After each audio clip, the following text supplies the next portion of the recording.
Simplilearn. Your pace, your place. Corporate Bonds, FRM.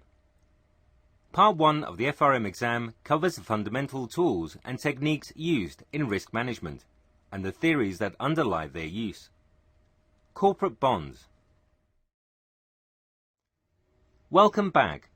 In the previous lesson, we learned about the exposure of foreign exchange risk and the measures to curb that risk. We begin with a new session today on corporate bonds. In this session, we will have an overview of fixed income instruments and their payment structures. We will learn the different types of bonds and the various methods related to it. Let us begin the module according to the agenda. Agenda. We begin with the introduction of corporate bonds and its relevance. We will also learn about bond indenture and the role of corporate trustees. We will also be discussing the different types of bonds, their maturity levels, and methods of retiring bonds. We will learn to interpret the impact of credit risk and event risk on bonds.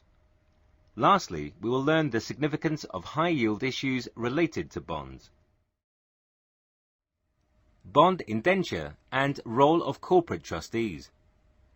Bonds refer to a variety of assets which offer a wide range of interest rate payments and fixed cash payments. A debt security issued by a corporation and sold to investors is called a corporate bond. Corporate bonds are considered higher risk than government bonds. As a result, interest rates are almost always higher in corporate bonds.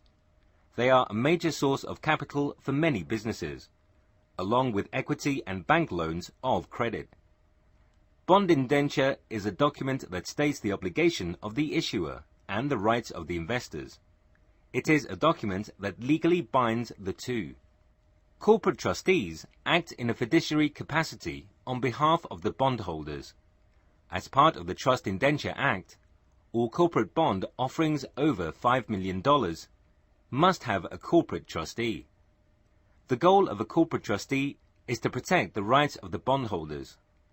The various other goals of a corporate trustee are to act as a mediator between the issuer and the investor at the time of crisis or any dispute, and to monitor whether or not the terms of the indenture are complied.